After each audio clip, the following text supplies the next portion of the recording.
Chapter 34. In the relief of having the power back on, everybody except Sam stood up, blinking in the brighter light, glad to be able to see what they were doing. Lillian, I said, let's see if we can find something to eat. A little snack before we go to bed, and before Miss Wiggins has to leave would be welcome. I stood up, but Sam kept my hand, pulling me back down. Hurry back, he said. You know, it's not always the words, it's the way they're said that warms the heart. I tried not to let it show since the Wiggins woman was still flitting around and who knew what she'd be up to as soon as my back was turned. Hold on a minute, Mr. Pickens said. Then, taking Hazel Marie's arm, he said, I want to see you in the kitchen. Cocking that finger at me, he went on, and you too, Miss Julia, I want you too.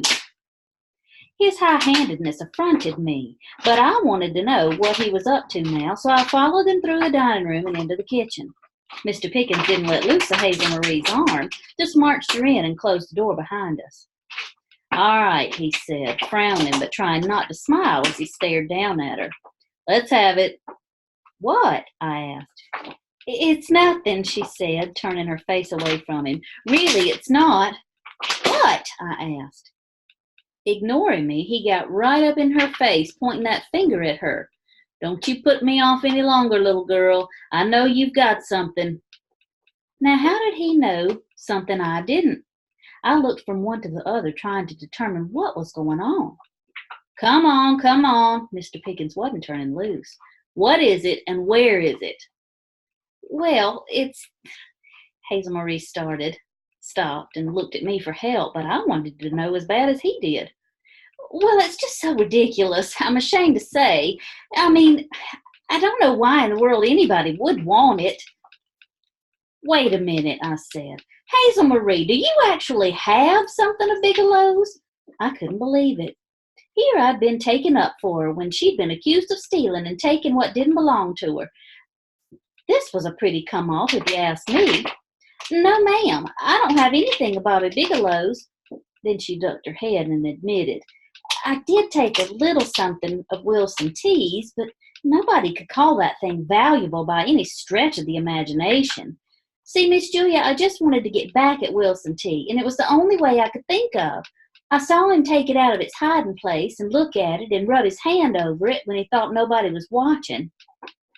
Well, I thought it was, one of those weird things that some men get fixated on, like, Daisy's got a new squeaky toy. Like a woman's foot or her underclothes.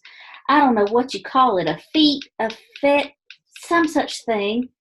Mr. Pickens said, a fetish? I said, a what? Something with magical powers, Mr. Pickens answered, his eyes glued to Hazel Marie, a hint of a smile twitching around his mouth. Magical powers, I thought. It seemed to me there was no more to a fetish than that, but I didn't pursue it. That's it, Hazel Marie went on. And I knew it'd embarrass him to death if anybody knew about it, him being with the church and all. I was so mad at him for taking me off and doing everything Bobby told him to do and keeping me from coming home, and I wanted to get back at him. I was going to show the pastor and the building fund committee, hoping they'd run him out of town and stop putting up that building. Well, bless your heart, Hazel Marie, I thought. She'd been thinking of me all along, and that put a different light on any of her questionable actions, in my opinion. Miss Julia, she said, turning to me, a look of pleading on her face, I know it's a sin to lie and steal, but I kept trying to think what you'd do in the same situation. Well, for pity's sake, I thought, thoroughly taken aback. And, she went on, looking up now at Mr. Pickens, I knew Miss Julia would do whatever it took to make things turn out right. But this thing couldn't be Bobby Bigelow's. I mean, he's looking for something valuable, for the Lord's sake. What I took from Wilson T's not worth 2 cents, and I can't imagine him or Bigelow looking all over creation for it. But if it is, then they must be crazy, carrying on like the thing's a piece of gold or something. It's okay, sweetie, Mr. Pickens said. Let's have it now, and I'll explain it to you. She ducked her head and said something under her breath. What? I demanded. Look, Hazel Marie, we've been chased and manhandled and scared out of our wits because of whatever it is, and I'm tired of it all. So give it to Mr. Pickens and let's wash our hands of it. And frankly, I'd like to know what all the fuss is about. Well, she said, her face getting redder by the minute, it's what's left of somebody's, her voice dropped to a whisper, drawers. Mr. Pickens and I just stared at her, her mouths open. Drawers, he said. You mean panties? Bloomers? What? I don't know what it was to start with. There's not a whole lot left to tell. Let's see it. You'll have to turn around. I've got it under my dress. Don't look. I thought to myself he'd have the decency to step out of the room, but all he did was turn and face the door. Go ahead, he said, and I reached over and put my hand over his eyes so he wouldn't be tempted. No, Daisy. Oh, she peed. Sorry, I'll be right back. So sorry about that. We had to go outside for a minute. I watched as Hazel Marie wiggled and twisted, reaching up under her dress and stepping out of a white elastic waistband that was rolled up on itself. You know how those things do. Then, smoothing her dress back down with one hand, she dangled the ragged trophy over Mr. Pickens' shoulder. Here it is. He took it, held it up, stretched it, and turned it around so that I got more of a look than I wanted. The whole back end of what was once a pair of man's underdrawers was gone. But hanging in the front was the fortunate remnant of what had to be a placket, you know, the place of access.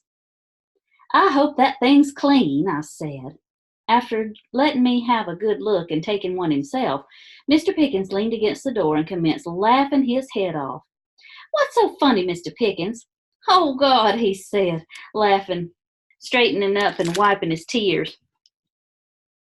Then he sobered up right smartly, turned to me and said, No wonder Bigelow risked arrest to get this back. We're messing with serious stuff here. And he doubled over, laughing again. I can't imagine what's so serious about the thing. It's just a rag, not even fit to polish silver with. Get a hold of yourself, Mr. Pickens. If it's what I think it is, you better believe it's serious. He turned to Hazel Marie. No telling how many people'd give their eye teeth to get their hands on these whatever they are. Oh, for goodness sake, she said, waving it away. Who would want such a thing except idiots like Bigelow and Wilson T.? You wouldn't believe how careful Wilson T. was with it. He kept it all folded up in a velvet bag, treating it like it was the crown jewels or something. She stopped because Mr. Pickens had another laughing fit. He finally got himself under control, taking an inordinate amount of time to do so. When he was able to speak again, he said, How'd you get it away from him? It wasn't hard. While we were at the racetrack in Rockingham, Bobby was so mad at Wilson T. for letting me get to a phone so many times that he was hardly speaking to him. And Wilson T. was following him around, trying to get back on his good graces, so I was able to find the bag. I took the thing out and put it under my dress, then wadded up a handful of Kleenex and stuffed it in its place. Bigelow and Wilson T. were busy fussing with each other and trying to get to the racetrack to run. They didn't even know it was gone. Well, until I was gone too. I stood there about ready to start tapping my foot. All this upset and turmoil for a pair of ragged shorts, it was more than I could comprehend. Well, I want to know why in the world everybody's so interested in a pair of worn-out underclothes, I said. If Wilson T. and Bobby Bigelow needed some kind of magic fetish, they could have just torn up another pair. I tell you, the state of the world these days is just deplorable. What with one thing and another, here grown men are running all over creation trying to find a pair of used-up boxer shorts. I'd have thrown those things away a long time ago if it had been me. This? Mr. Pickens dangled the ragged thing in front of our eyes again, in spite of the fact that I'd seen all I wanted to of them. This is Jerry's lucky charm. That thing? Hazel Marie's eyes nearly popped out of her head, and mine weren't far behind. You mean that's what he's been looking for, and I had it all the time? I backed up to a chair and took a seat. Here I'd had in mind a medallion or a rabbit's foot or a gold charm like Hazel Marie had dropped all across the state, and all the while it had been a piece of his intimate apparel. They Lord, I said. I guess I don't understand the racing mentality. It's different, I'll say that for it, Mr. Pickens said, his mustache twitching again. Look at these things. He's worn 'em so long there's hardly anything left. He started laughing again, holding his hand over his eyes and shaking his head. I know one driver who'll wear only a certain pair of shoes, and another who shaves a special way on race day. Another one has to pat the hood of his car 3 times before he gets in, but Jerry has his lucky shorts. One thing I'd like to know, I said, does Mr. Johnson wear that rag by itself, or does he put on a whole pair along with it? You'll have to ask him, Miss Julia. I'm not sure anybody knows, and in spite of your curiosity, I'm not about to ask him. Oh, my goodness, Hazel Marie said. He's going to be so mad at me. No, he won't, Mr. Pickens assured her. Then, folding the rag carefully, he slipped it in his pocket. Let's go tell him. Then tomorrow, when I meet with Peavy, I'll make sure Bigelow and your boyfriend know Jerry's got it back. That'll change some odds, I expect. Hazel Marie glared at him. Don't you start off on me again about any boyfriend. Mr. Pickens smiled at her, those black eyes shining. Ex-boyfriend? Not even that. He was the only one available at the time. As Mr. Pickens said something to the effect that somebody else might be available, I was thinking the less of her for trying to disclaim her earlier interest in Wilson T. Hodge. Then it came to me that she was most likely telling the truth. I knew she'd never been as enamored of Wilson T. as he'd been with her, which is as it should be, but she'd seemed so agreeable to his attentions that I thought it was just her way. Some women are born knowing that playing hard to get attracts men who always want what they can't have. Then it hit me that she might have been trying to please me, hooking up with a man of the church who had nice manners and a steady job and the preacher's respect. I turned away from them, hoping the two of them wouldn't notice my momentary dismay, because it came to me that Hazel Marie had been looking for the so-called decent qualities in a prospective husband without a thought in the world for whether she liked him or not. Just the way I'd done with Wesley Lloyd, looked on the outside and ignored what my insides were telling me. If there's one thing I've learned, it's this. It doesn't matter how good a man appears to be. If you don't feel a little spark, you'd be better off hightailing it away from him. One way or the other, it's not going to work.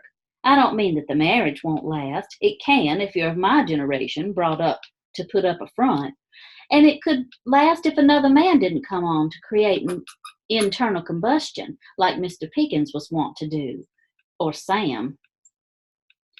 Now, Hazel Marie, Mr. Pickens said, just as serious and straight-faced as he could be, I'm a little worried about you, seeing how you got so attached to men's underclothes. I wonder if I could interest you in some of mine. Mr. Pickens! I couldn't believe he'd be so forward. Hazel Marie was equally shocked, but she recovered as a smile spread across her face. They'd have to be in better condition than that thing. Hazel Marie! I gasped.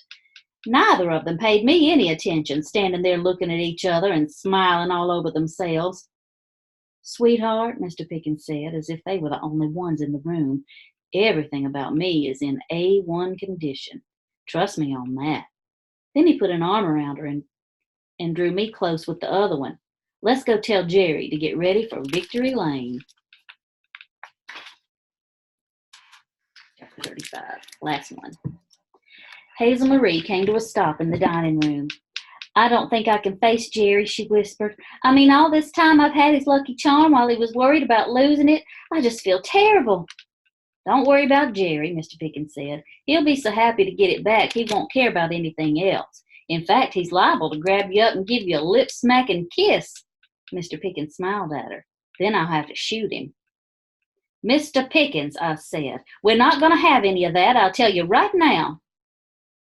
Well, Hazel Marie said, a little smile playing around her mouth, I think if it's all the same to you, I'll just run up and check on little Lloyd, so I'll be out of the line of fire from either of you. She looked at him again, and they stood there smiling at each other.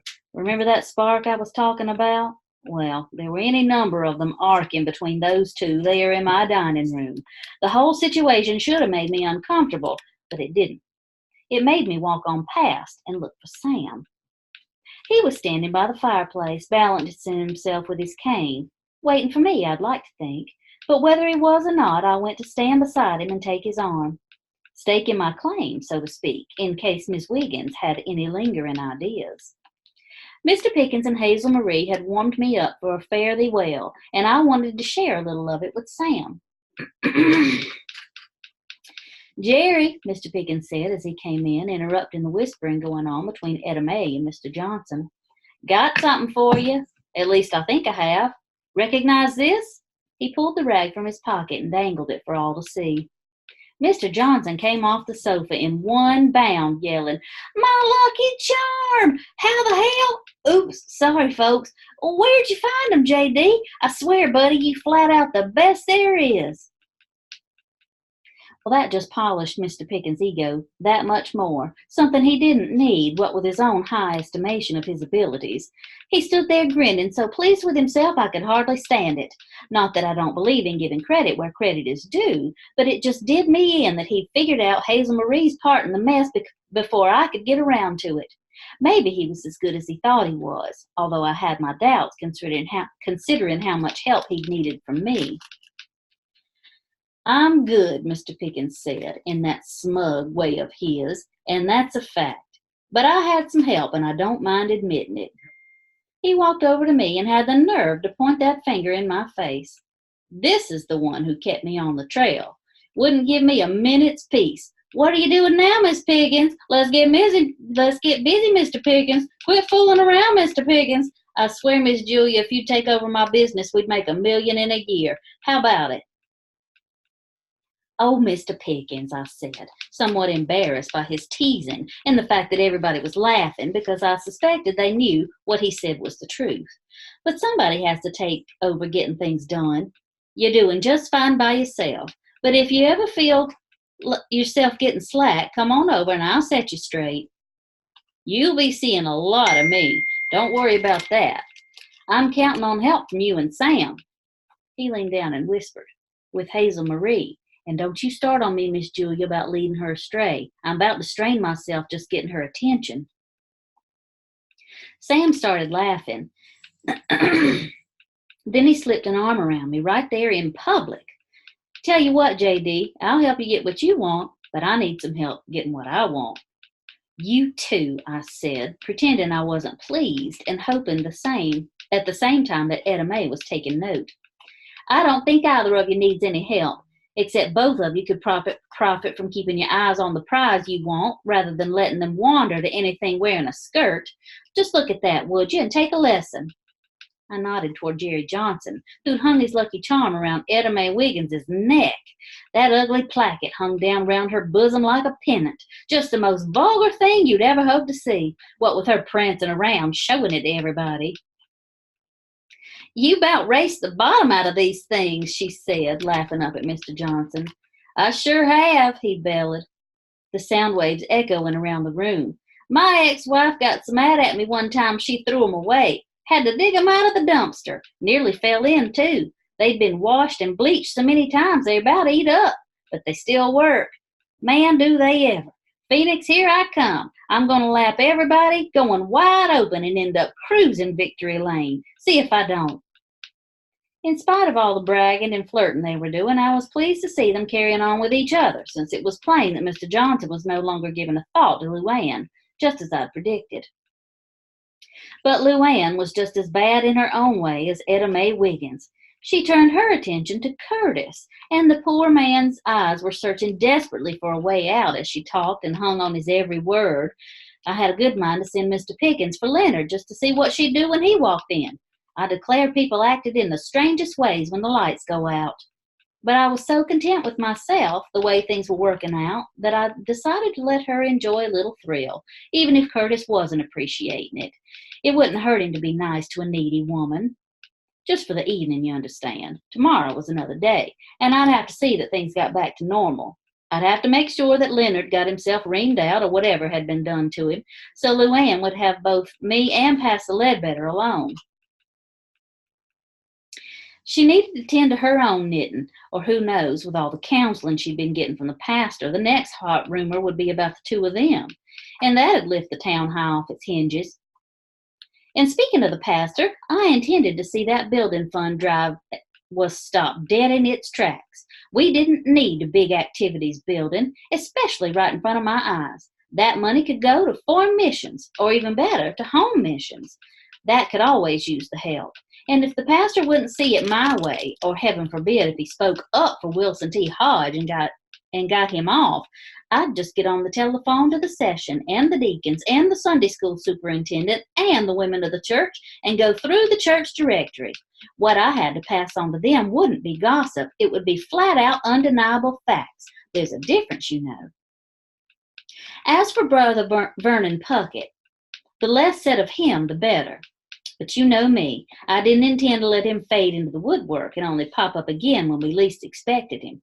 Twice now he'd tried to get his hands on little Lloyd because that child's trust fund is an ever-present lure, blinding him and leading him on the most outrageous acts of underhanded deceit and deception. I wondered if I made a quiet but minimally generous pledge to his television ministry, he'd leave us alone. I don't mind paying somebody off if I get my money's worth. But to more current problems, I'd have to watch Mr. Pickens and see how he conducted himself. If he was truly interested in Hazel Marie, and more importantly from my viewpoint, she was truly interested in him, I'd see that those black eyes of his stopped their wandering ways. I wasn't about to let her heart be broken, and I intended to make it clear that to Mr. Pickens in no uncertain terms. And speaking of broken hearts and the fickle men who caused them, Sam had some proving to do himself. And the first thing he had to do was get rid of Etta Mae Wiggins. I didn't care if she was planning to meet Jerry Johnson at the Napa 250 in Martinsville the same weekend as the Goodies Body Pain 500, whatever any of that was. But they'd been whispering about. I knew how handsome and attractive Sam was to women. If he as much as smiled at her, she'd be all over him again. What woman wouldn't? Well, Hazel Marie and I would just have to make up our minds to watch our men. I hated the thought of that, although I will admit to the thrill of victory when I'd snatched and grabbed Sam away from Etta Mae Wiggins. A woman ought to be able to trust somebody. But if you happen to care about a man who can't help but draw other women to him, like Sam and Mr. Pickens, why, I guess you have to be on your guard all the time and protect them from themselves. I think it's time we were all in bed, I announced. Then, as gracious as a winner should be, I turned to Etta Mae. Miss Wiggins, you shouldn't be driving this time of night, so I'll offer you my bed. Of course, little Lloyd's already in it, but he's a good little bedfellow. I'll rest down here on the sofa. Sam drew me closer and said so that only I heard him, I'll keep you company. I looked into his kind eyes and smiled before I could help myself. I didn't give a thought to how it would look, even to somebody like Pastor Ledbetter, who was so concerned about the proprieties that he couldn't see what he was himself stepping into. Feeling Sam's arm tighten around me, it didn't enter my head to worry about what people would say. After all, who would know? And at our age, who would care? They'd probably think we couldn't manage anything anyway. But what they didn't know wouldn't hurt them, because I had in mind making a few victory laps myself. And from the looks of Sam, I didn't think he needed a pair of ragged undershorts to keep up with me. Well, that is the end of Miss Julia Takes Over. I hope you liked that book. I have to think about what to read next. If you have any ideas, you can let me know. Bye.